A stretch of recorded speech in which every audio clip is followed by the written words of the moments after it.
Hello साथीहरु, आज मैले हजुरहरुलाई टमाटरको अचार बनाउने रेसिपी लिएर आएको छु। यसको लागि सर्वप्रथम धोई पखाली गरे अनि यसपछि मैले चाहिँ यो सुक्खा बनाउँछु अनि यो हुन्छ नि यो भेट्नाहरु निकाल्छु। सबै यसलाई फ्याल्नु पर्छ, राख्नुहुन्न। अनि यसलाई सानो सानो पिस गरेर कटिङ गर्छु। कटिङ गरेर हजुरलाई देखाउँछु। यो कटिङ गरी भ्याइसक्यो मैले, हेर्नुस् त यो साइजमा कटिङ गर्नुपर्छ। त्यसपछि यो लसुनलाई टुक्रा टुक्रा गरेर काटेको, यो सानो सानो पिस गरेको कटिङ गरेको लसुन। त्यसपछि यो अदुवालाई पनि कटिङ गरेको अदुवा कटिङ गरिसकेपछि लसुनलाई अझ मैले अलि सानो बनाएँ, अघि अलि ठुलो भएको महसुस भयो। अनि मैले यो हरियो खुर्सानीलाई पनि 20-12 चिरा बनाएर काटेको छु यसरी, हेर्नुस् त।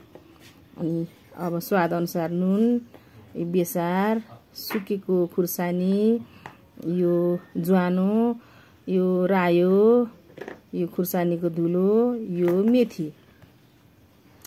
अब यो सबै सामानलाई साइड लगाउँछु अनि कराईमा तेल तताएँ मैले। अब यसलाई मजाले तातो हुन दिनुपर्छ राम्रोसँग। तर म अलि हतार गर्ने बानी छ, राम्रोसँग तेल डढिएन। तैपनि मैले यसमा मेथी फुराएँ। मेथी फुराइसकेपछि मैले चाहिँ सुकेको खुर्सानी हालेँ। यो अलि रातो रातो भएपछि यो सबै सामान एकैचोटि, खुर्सानी अदुवा लसुन एकैचोटि मैले फ्राई गर्न जाँदैछु। यसलाई अलि रातो रातो हुने गरी फ्राई गर्छु, यतिको हुनुपर्छ। अनि त्यसपछि बेसार हालेँ। बेसार हालेर एकैछिन यसलाई पनि चलाएँ।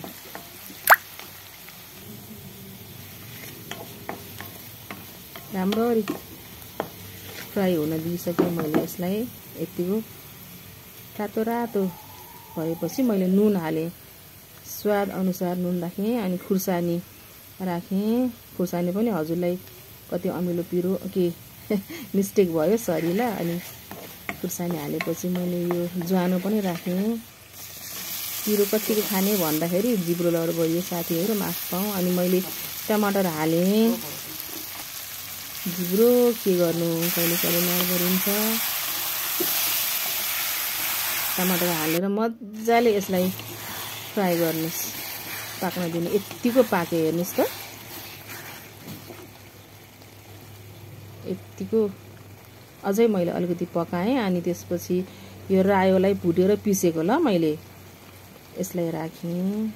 रायोको धुलो स्वाद अनुसार हुन्छ, मैले सबै हालिदिएँ। रायो राखेर यसरी मिक्स गर्नु, पकाउँदै सानो आँचमा है। ग्यास त्यति हिट हुनु हुँदैन, मन्द आँचमा फ्राई गरेँ।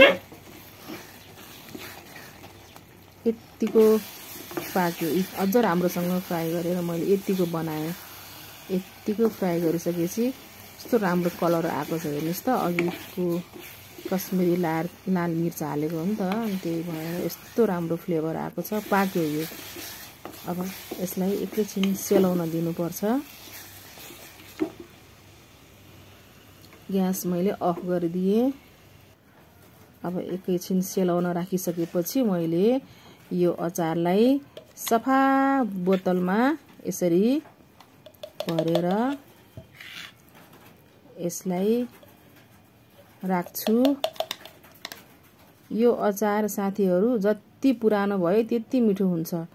वर्ष दिन हजुरले राम्रो चम्चा, सुक्खा चम्चाले उबान्यो भने वर्ष दिनसम्म खानलाई मिल्छ। हस्त मेरो भिडियो मन पर्यो भने लाइक, कमेन्ट, सब्स्क्राइब गरेर बेल आइकन दबाइदिनु होला। धन्यवाद।